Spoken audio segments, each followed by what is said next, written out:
1, 2, 3, 4.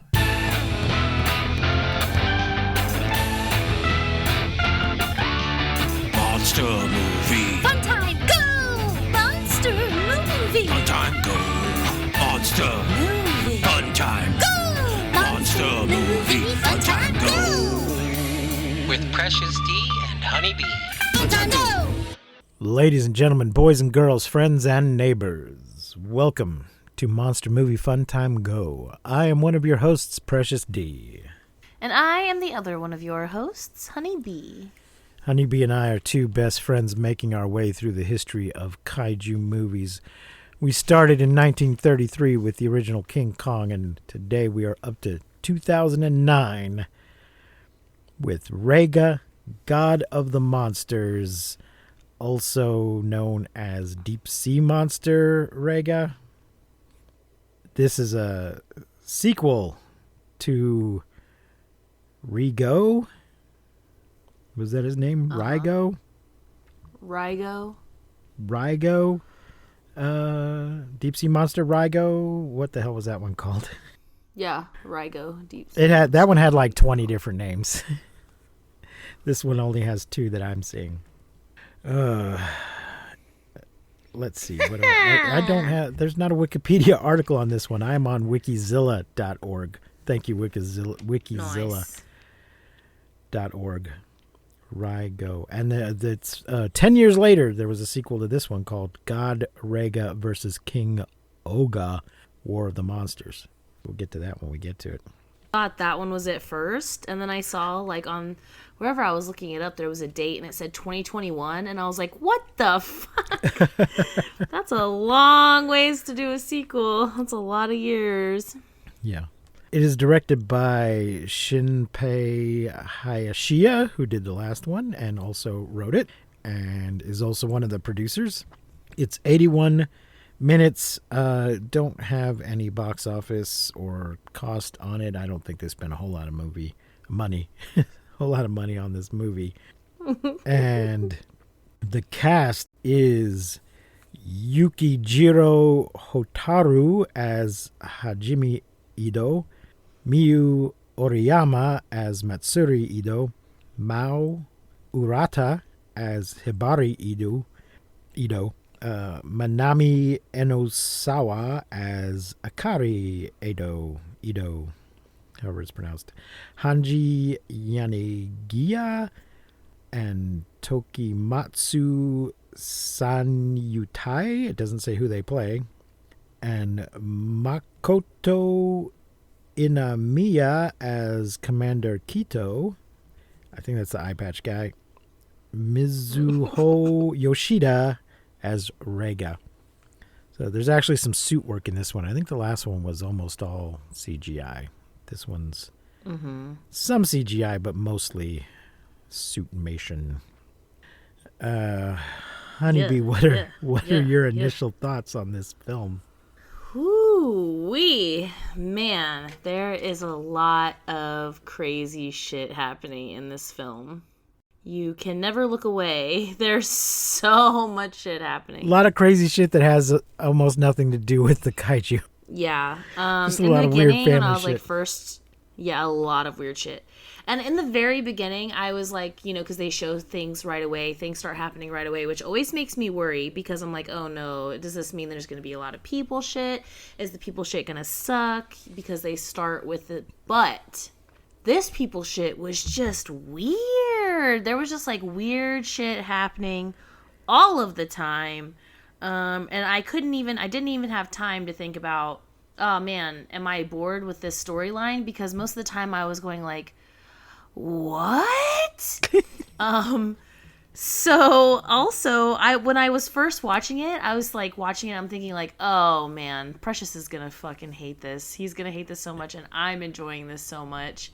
But as the movie keeps going, I feel like more and more I was just so confused or just like, what is happening right now?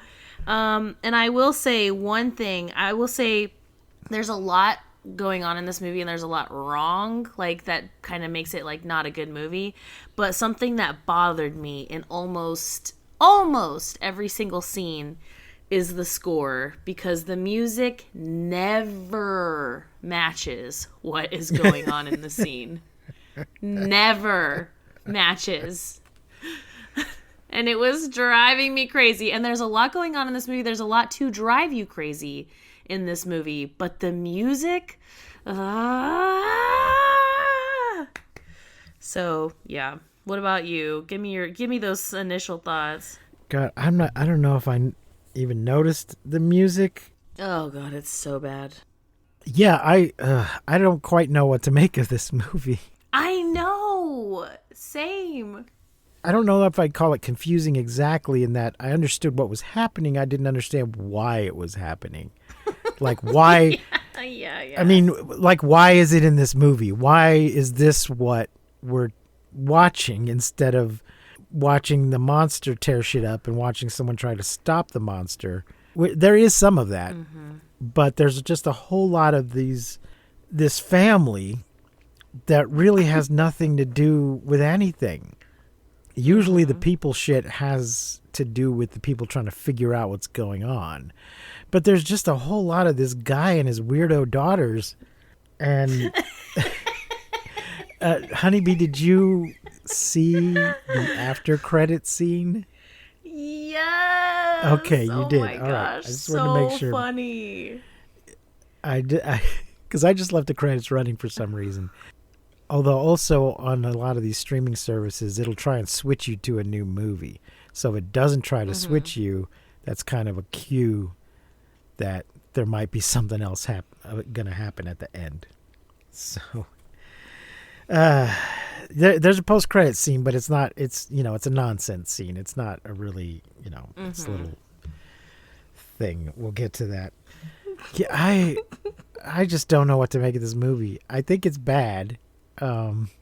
But it's also kind of interesting, but it's just not a good kaiju movie. It's a weird little slice of life. It's like two different movies.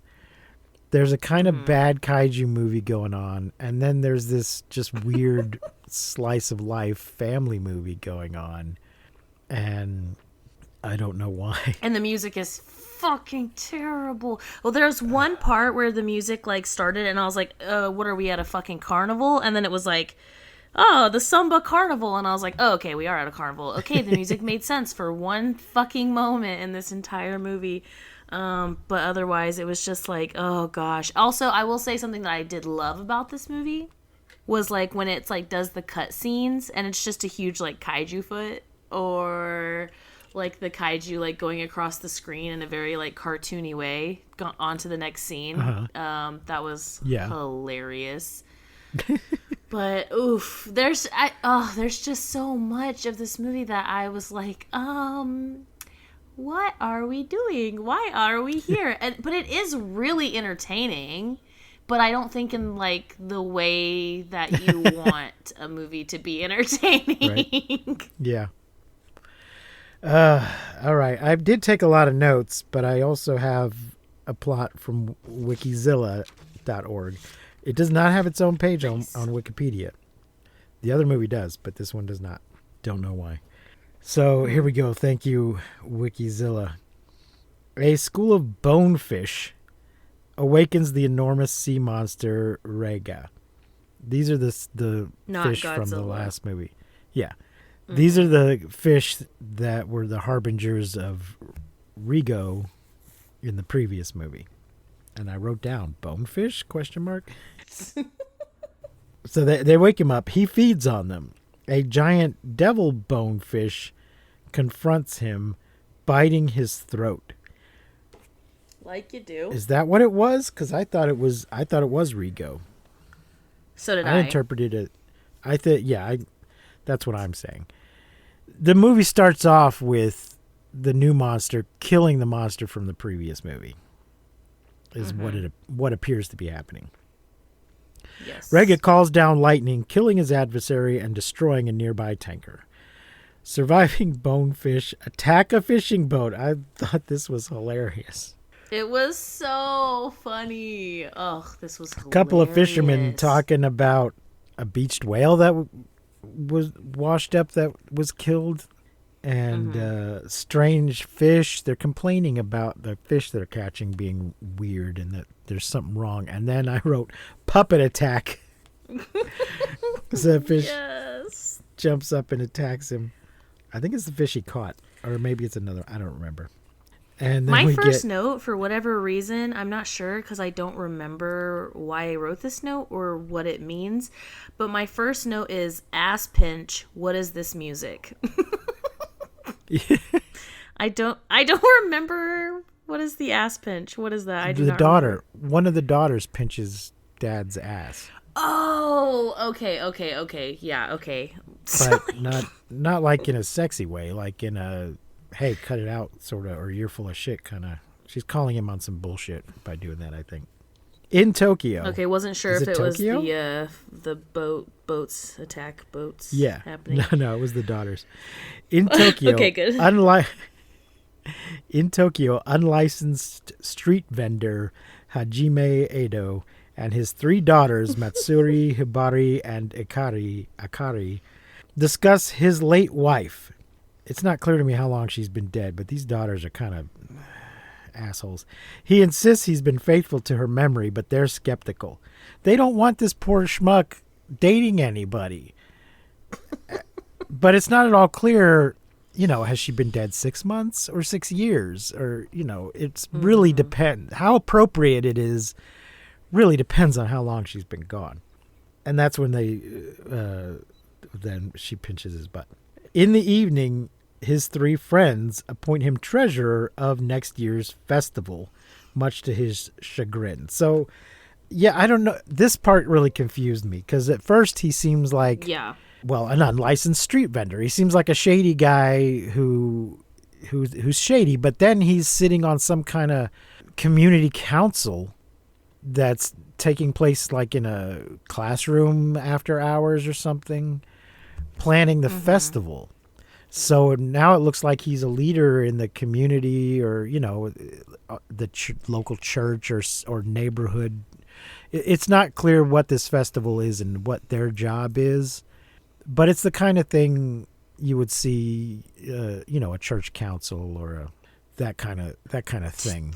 2 things about this scene for me. One was, first, before they appoint him treasurer, they make fun of him and talk about how dumb he is and how he's not very smart. And then they appoint him treasurer, which I was like, wait, why would you do that? Yeah. Number 2, there's like guitar music like happening and they're like kind of zoomed in. And then when they zoom out, it's literally a woman sitting in the same room playing the guitar. Yeah. The subtitles say guitar. It is a shamisen. I'm not sure how it's pronounced. It's a 3-stringed Japanese instrument, but the subtitles call it a guitar. It's related. Sure, yeah. But you think it's like the music for the movie, but then it zooms out and she's actually sitting in the room playing this instrument, which I just thought was so funny.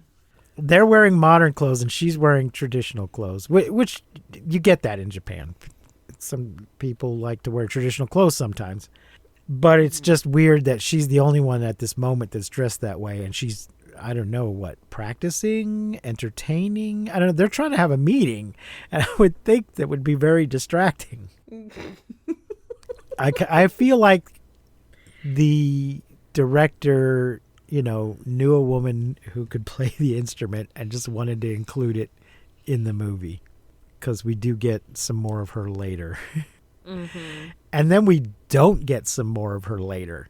They just talk about during the talent show kind of thing, which I think is part of the festival.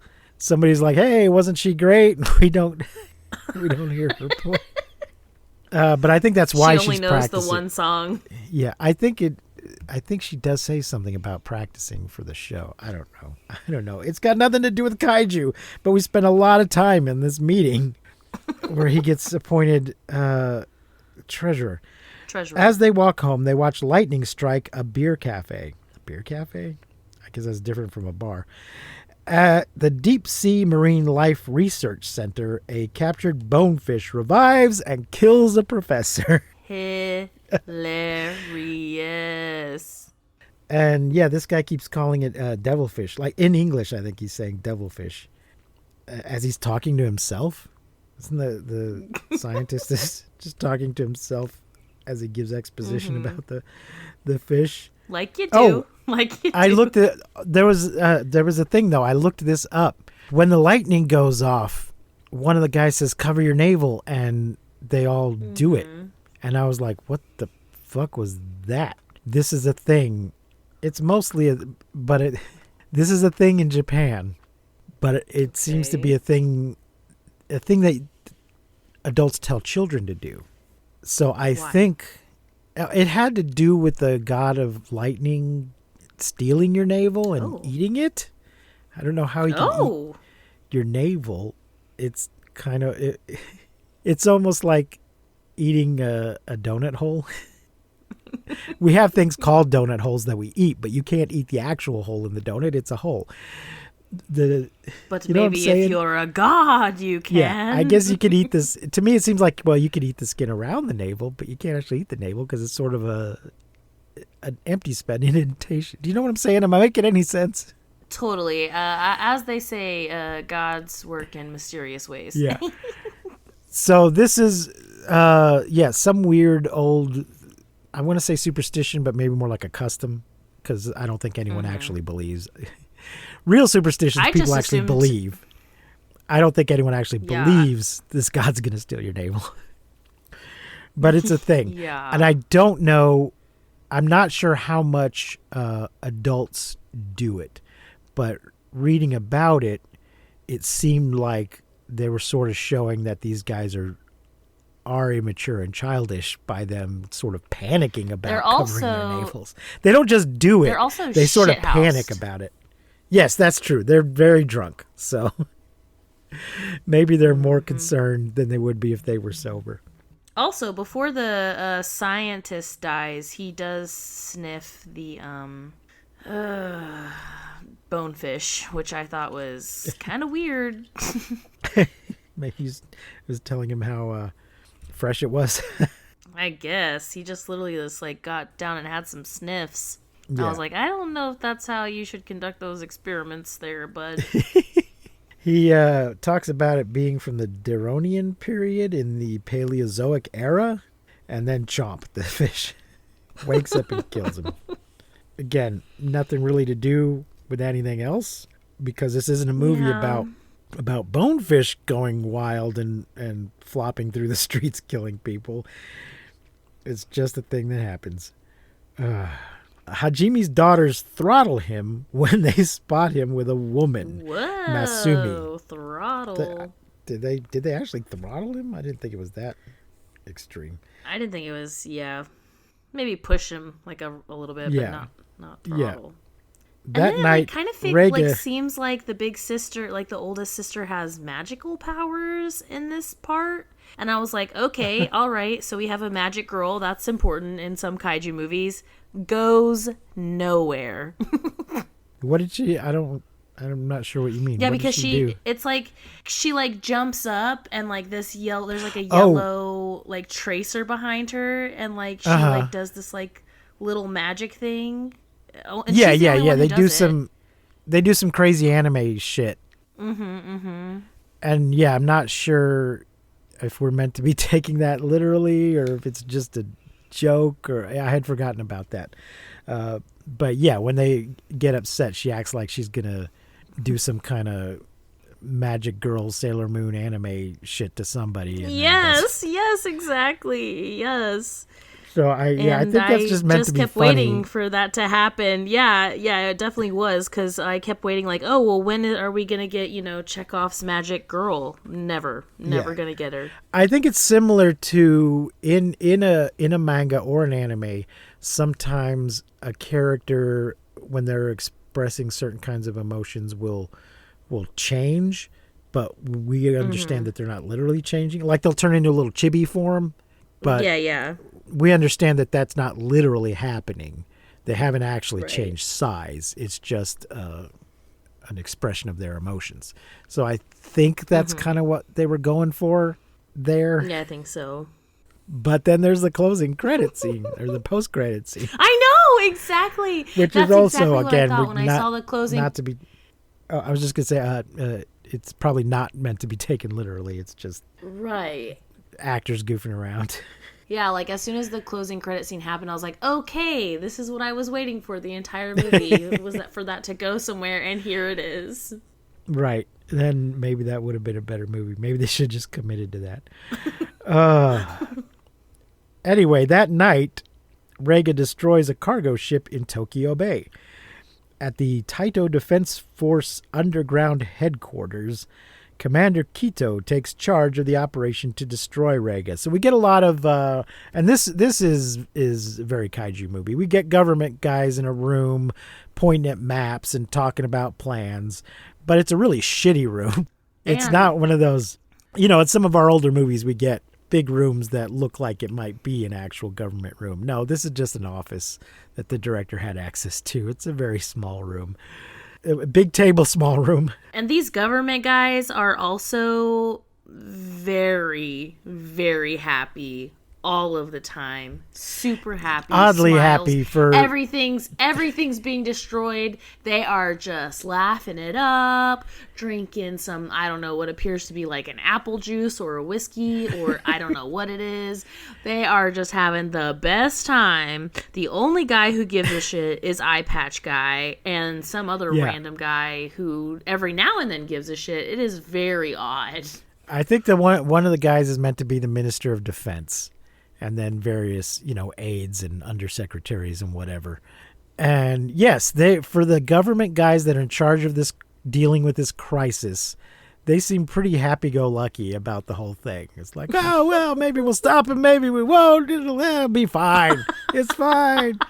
It's like, how about we try some cluster bombs? Oh, you can't try cluster bombs. People get upset. Oh, I don't know.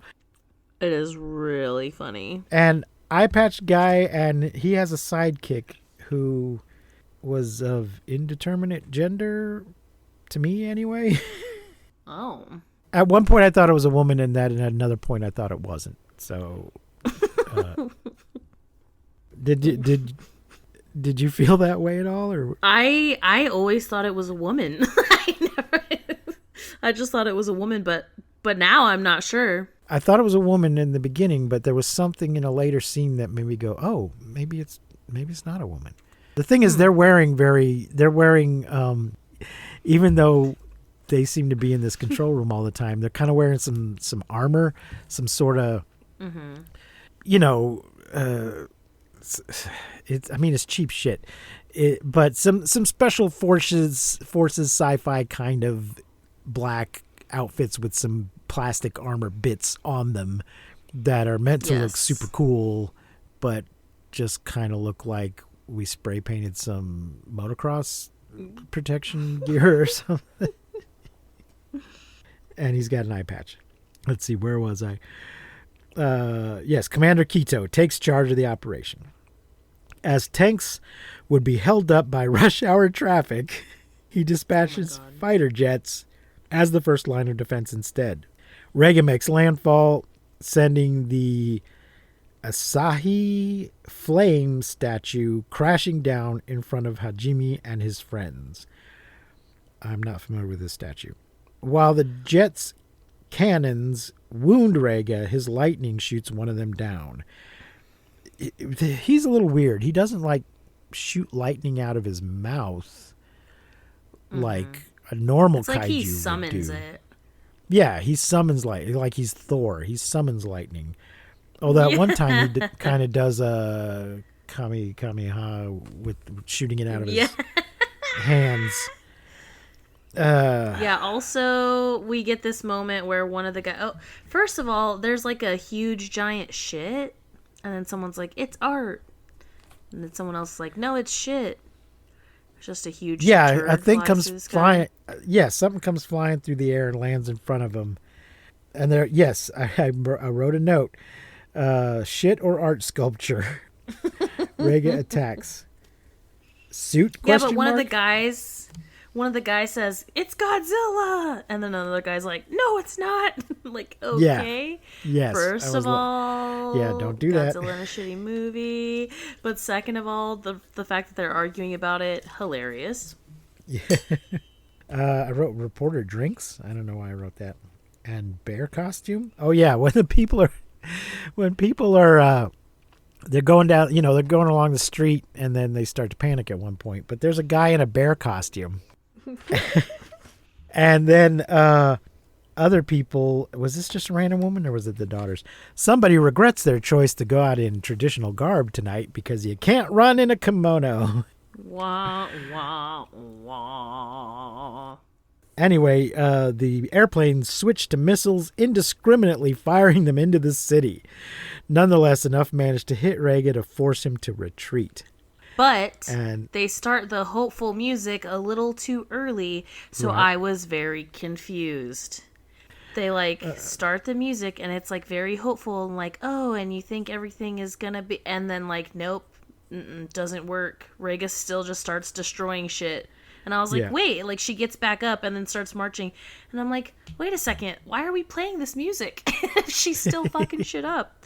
Yeah. It drove me crazy. The music drove me fucking crazy. But we also have this moment of where people are talking about, I guess their favorite things because maybe they think they're gonna die, and one guy's like beef stew and another guy's like McDonald's, and then shit falls and he does the I'm loving it thing. yes, that was what was it? They were thinking about what they wanted for their last meal or regretting what they would never get to eat again because they thought they were going to die. And and they're all mentioning these really nice, either expensive foods or memory of home type foods, and then the last idiot is like McDonald's.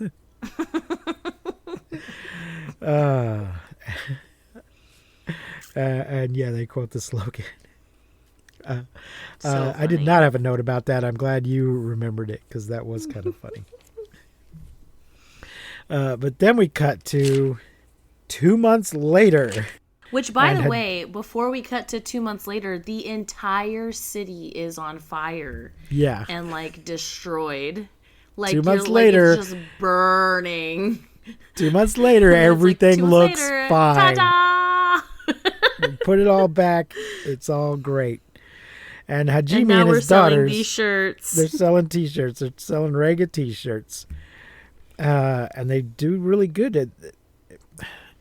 They seem to do particularly well that day. But they've had 2 months to do this. Is this the first day they were selling the T-shirts? Did it take it's Maybe. unclear. Because they seem very excited about how well they did today. But are you not doing that well every day? Was it just an extra good day? I don't know. At dinner, and then all the girls start wanting money from him. But they helped sell the T-shirts. They should be getting a cut anyway. But it's more like, oh, Daddy, can I have my allowance? Can I have $100 to go out with my friends or whatever? And he's giving it to him, but reluctantly. But they've been working all day, it appears, selling T-shirts. They should get paid for that. They all go out to dinner, though. And at dinner, Matsuri announces she wants to be an idol singer. But he scoffs at her. Bonefish I want to leap be a out. pop star, Daddy. Yep. I think she also says an actress at one point. Or maybe she says entertainer. Though I think these idols maybe do a little bit of both sometimes. She wants to be famous. But yes, particularly she wants to be an idol, which is how they refer to it. But Bonefish leap out of the Sagumi River and attack two of their friends, Nabe and Ryoko, as they walk home. Hilarious. Are these the young Also friends? hysterical. The little couple, it's like a man and Yeah. a woman. Yeah. Yeah. Bear puppet? So funny. I also wrote down Fang of the Thunder God. I'm not sure why I wrote that down. Huh. And bear puppet. Oh, one of the girls has this bear puppet. Oh, yeah, on her hand. So Yeah. funny. But she's not the youngest one, is she? Or is I don't care. I'm not sure.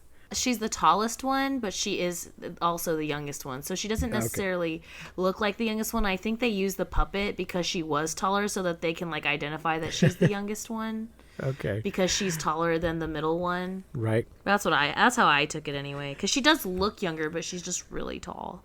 Yeah, that's because she was probably better fed than the older kids. He was poor. He was poorer when he was young. By the time he got to his third daughter, he could afford to feed her, and she grew taller. That's how that works, right? Sure. Anyway, let's see. Friends killed as they're attacked them while walking home. While discussing the killings, a Rakugo performer divulges that his father served on the Yamato. Oh my God! So okay, He's a stand-up, sit-down comedian. That's what I wrote. Kneeling comedian. He's not a stand-up comic. So there's a theater. They go into the theater. They go by the theater. No, I think we go to the theater. The family doesn't go to the theater. Do Yeah, yeah, we do. No, just us. There's a show going on at a theater, and I think the woman playing guitar that we saw earlier, playing not guitar, has just performed. And the guy who seems like he's the host comes out and says, wasn't she great? And he's wearing, a traditional clothes, kimono and what have you, and kneels down on a cushion to start doing his, what we would call stand-up comedy routine, but it's a kneeling comedy routine. I have no idea. I have no idea how common this is and if this is how things are done. I do know they have some form of stand-up comedy because we saw it way back when in not Clash of the Titans, Gargantuas, War of the Gargantuas. One of those movies. We saw a couple of, guys in suits making jokes. Anyway, he backstage, he's talking to some other people, other performers, and divulges that his father served on the Yamato during World War II when it battled another sea monster, Reigo. Which was the end of our last movie. Yeah, and I was like, oh, he's the kid from the end of the other movie. He's all grown up now. I assume that's what they're saying, that's who his father is. He notes that Raiga avoided destroying temples during his rampage. Did he? I don't remember him saying that. That's weird. This doesn't mean anything, though. This doesn't really connect properly with the rest of the movie. We haven't seen this guy before now. What does it mean? What does it mean? I mean, I don't think it comes up. I don't think anyone seeks shelter in a temple because they know he won't attack it. I don't think that comes up in the plot at any point. I think they just the director just had this idea, oh, that kid, let me show him grown up. And let's make a stronger link between this movie and the last movie by explicitly talking about what happened in that movie and having a little flashback. Let's make him funny. Yes. So no one feels sorry for him. Yeah. Reiga returns, derailing a train. Hajime, which I appreciated. That's some old school kaiju stuff there. Hajime is elated because he's an asshole. Seeing another money-making opportunity. God, what a dick. Like, oh yeah, we're going to sell a lot of t-shirts now that all these buildings are destroyed and people being killed. Again. Yeah. Kito plans to land the killing blow against Reiga with cluster bombs, though the politicians fear a public outcry. I'm not clear exactly what makes it a cluster bomb and why that's bad, but I mean worse than any other bomb, but it is. If you know, write in and tell us. Tanks shell Reiga. He retaliates with bolts of red energy from his hands. That's what I was talking about earlier. Yeah, the Hajime power sends his up. daughters. Hajime sends his daughters to a hotel. Why is it going to be any safer there? I do not know. While he and his friends patrol Benton Shrine, though they suspect he's more interested in Madame Benton. An oversized tank called Kamikaze joins the fight, which I found odd. But I also found it odd. And also in this scene, I will say another positive, the tiny toys, the tiny toy towns, the cars, everything, they are lovely. Yes, we get, because the last movie was all at sea and was all CGI, and the boats were not model boats. They were crappy CGI boats. So I did appreciate that we had some actual model work in this movie. Yes, same. So Reiga destroys the kamikaze tank It after dodging its attacks. He just keeps zipping out of the way. Oh, you missed me. Yeah. Hajime encounters Masumi and 3 of Matsuri's classmates. This The was candies? also weird. Question mark? Oh yeah, didn't they say that they were a idol group or pop group or something? Yeah, they were called the Candies. And he also finds his girlfriend? Question mark. Right. Let's see. Did I write it down? City on fire. He mentions Ultraman too at some point. Yeah. Protect the shrine. Dad meets very young girlfriend is what I wrote. Mm-hmm. The people in towels run away. Towels. People in towels run away.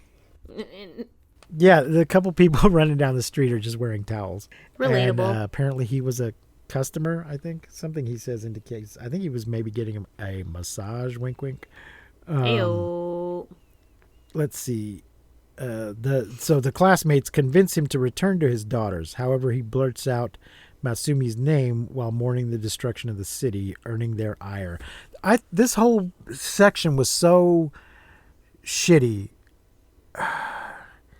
He finds his girlfriend, who was beautiful but also seemed way too young for him, seemed the age of his daughters. Oh, And then, yeah, she seemed the same age as the classmates. And the classmates are very schizophrenic about this because they're like, what are you doing here? You should be with your family. And then when he's like, you're right, I gotta Bitch, what are leave you doing here? my side piece and go with my daughters. And then they're like, oh no, he left you. Oh, you poor thing. I'm like, you just fucking told him to leave. And then now you're acting all sad for her that she's been abandoned. Well, maybe mind your own damn business next time. But this was just, to me, so weird that Very weird. And just made him look like such a dick that he couldn't just go, come with me back to the hotel and I'll, you'll meet my daughters. My daughters will be upset, but they'll get over it. Yeah. Sure, my daughters will be upset, but they'll get over it because, I love you. Well, it just showed that he didn't love her. He didn't love her enough, I guess, to just put up with his daughters being mad for a little bit, Super. But again, I was weird. like, why? It was just more of why. Yeah, what why the is this? fuck is happening? Why are we watching this? Why am I supposed to care about this asshole who's abandoning this poor woman during an attack on the city? She's in physical danger, not just abandoning her emotionally, abandoning her physically. She's in danger just like everybody else. Also, I still don't know why that hotel was any safer than anywhere else, but Yeah, especially because they're just standing in the hallway. Like, they have nowhere, like, they can't go into a room or anything. So when he gets there, they're all just in the hallway. Like, what? yes. Well, at one point, weren't they standing by big glass windows at some point, though, and watching everything? Which is not where you should be. You should be in the hallway. You should be away from those glass windows and as far inside the building, away from the glass, if the monster's going to be tearing shit up. Jesus Christ. The JSDF intensifies its attack on Raiga, toppling him with a stealth fighter dropping cluster bombs. No reason to use a stealth fighter other than they thought it looked cool. That's not what stealth fighters are for. Raiga is not using radar that this plane needs to avoid being detected by. It's nonsense. Suddenly, a second Raiga appears with having no indication up till now that this is a thing that could happen. Shooting down the bombs and every aircraft in the sky. Kito calls for an all-out attack, no matter the casualties, but the politicians overrule him, optimistic that the two monsters will return to the sea. Instead, they do battle. Yet they're assuming that they're friends, and they're not. They're going to have a territorial dispute. Oh, man. Instead, they do battle, devastating the Asakusa district with a beam lock. The newcomer is victorious and marks his territory before departing. Is this before or after one of them bends over and pees out of his butt? Yeah, I think that's what they mean here when it says marks his territory before departing. Oh. Does he pee out of his butt or just somehow pee backwards? Well, as he's bending? he pees backwards. He bends over and pees backwards. Yeah, it was very weird. It was a weird way to do it. I was shocked. I could have never seen that coming. Hajime, his daughters, and his friends survey the ruins of Asakusa the next day. They're like up on a hill out in the, like outside of the city on the grass. The men conclude that the monsters attacked to deliver a lesson about global warming, a message that just comes out of nowhere and is tacked onto the end of the movie. Though the Ito sisters are skeptical. They're always skeptical. They resolve to hold a festival in Nabe and Ryoko's honor. Oh, speaking of festivals, they talked about a portable temple a lot at some, when they were talking about festivals and talking about protecting things and protecting the temple. Do you remember this? No, I don't. They kept talking, I think they kept calling it a portable temple, or that's how it was being translated. But once I saw it, because they show us a glimpse of the festival at some point, once I saw it, I was like, oh, okay. This is the kind of thing where like 4 to 6 people, there's like a box with some poles on it, and 4 to 6 people are carrying it along the street. And it's, I say box, but it's like, it's a square shaped thing, but it's got a roof on it. It's like a temple. It looks like a little temple, and they're carrying it along. And like Catholics do a similar thing, but they're carrying like a statue of somebody rather than a little temple. That's what they were talking about. You've seen it in film of various festivals and celebrations. You've seen this kind of thing from all kinds of cultures. So I was like, oh, okay, that's what they mean by a portable temple. But it just seemed like a weird thing to call it. I'm not sure that was the best translation of whatever it is you call that thing. And then, in a post-credits scene, the Edo sisters grow to Reiga's size and timidly battle him.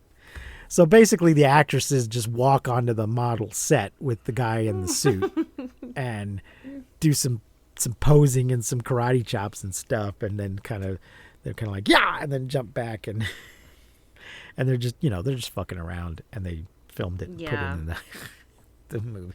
It's so cute. It's probably the best part of the movie, honestly. I think you might be correct there, yes. So well, okay, there maybe you go. Besides the monster peeing on everything, that was kind of funny too. Honeybee, How what are many you gonna stars? rate? What are you gonna rate Raiga, god of the deep sea monster things? I don't even know. Like, I really just don't even know what to rate this movie, because like it was garbage, like, but it's also so entertaining and so shocking at any given moment that I'm like, I don't know if that deserves credit. Like, I have no idea. I think I'm gonna rate it 3 question marks. Not 3 stars, 3 question marks is my rating. Oh my god, that is so funny. I am gonna agree with you. Yeah. I'm gonna agree with you. 3 question marks, because I want to say like 3, but I'm like, is that giving it too much? But I didn't feel like it was a 2, but I also don't feel like it was good. Like, my last note is, I am so confused. Yeah, the thing is, it wasn't just nuts, because it wasn't quite funny enough to be a comedy. It wasn't quite a parody of kaiju movies. Right. Although at times it kind of seemed like they were trying to do that with the politicians and the army guy, but they weren't going far enough. Because it wasn't like that other one. What was that crazy one that was clearly a parody with the UN? Monster X. Monster X Strikes Back. Or Strikes Again, or whatever it was called. That one, they were clearly doing some satire. Not necessarily a parody of kaiju movies, but they were doing some satire of world politics. But this wasn't really that. It just, I think It it's wasn't just really anything. what it is it's a not very good filmmaker who has a lot of ideas that are sort of jumbled and incoherent. He's just thrown all these ideas he has together and thinks that you can make a movie out of that. And you can't make a good movie out of that. You can make an okay, mildly entertaining movie out of that, but you need to have some more focus and a clearer idea of exactly what it is you're trying to do, instead of just throwing all your ideas in the pot and stirring them up. Yeah, because, like, I was entertained, but, like, I don't think it was for the right reasons, or I'm really just fucking unsure. Oh, and this reminds me of the assistant that, like, was it a man, was it a woman? Not that it matters, but I think another reason why I thought it was a woman was because Eye Patch Guy had, like, a piece of armor, like, covering his junk. A cod piece. A cod piece, and this other human being did not. Did not. Okay. So I was like, oh, well, maybe it's a lady government official of sorts. Yeah. But I honestly don't fucking know. And I don't think anything in this movie matters. I don't think none of it matters. Nothing in this movie matters. It is just a bunch of wacky ass shit. Just thrown together in a pot, add water, voila. Kaiju goulash. So there you go. This thing is streaming on something. I don't remember what. Probably Tubi. multiple places. It's on Tubi. It may also be on Pluto. I'm not sure. It might also be on Prime. I don't remember. But if you feel like watching it, you can find it. Folks, if you enjoy our show, please consider supporting us on Patreon at patreon.com/mmftg. And liking and subscribing to us wherever you're listening to us, and maybe giving us a review. That would be very helpful to us, and we would love you forever for that. Starting on Monday, folks, we will be doing our 4th annual 31 Days of Horror, which this year we're calling 31 Days of the Dead. Brains. That's right, folks. We're doing zombies this year. Yeah. Our next kaiju movie after we're done with that, so in November, will be Clash of the Titans, the remake from 2010. Woo! It's been a while since I've seen it. I'm not sure if it really counts as a kaiju movie, but since we did the original, I thought we'd go ahead and do the remake. So, I mean, there's going to be some big monsters in it. We're doing Just, it. Whether or not they count, who cares? Yeah, we'll do it. Regretfully. So, thanks for joining us, folks. Until next time, I have been Precious D. And I have been Honey Bee. Remember to keep calm and take shelter in basements. And please, don't misuse science. We won't see you, but you will hear us next time on Monster Movie Fun Time Go. You've been listening to Monster Movie Fun Time Go. If you enjoyed the show, please consider rating and reviewing us on your podcasting platform of choice. You can leave us a message and find links to all our things at mmftg.com.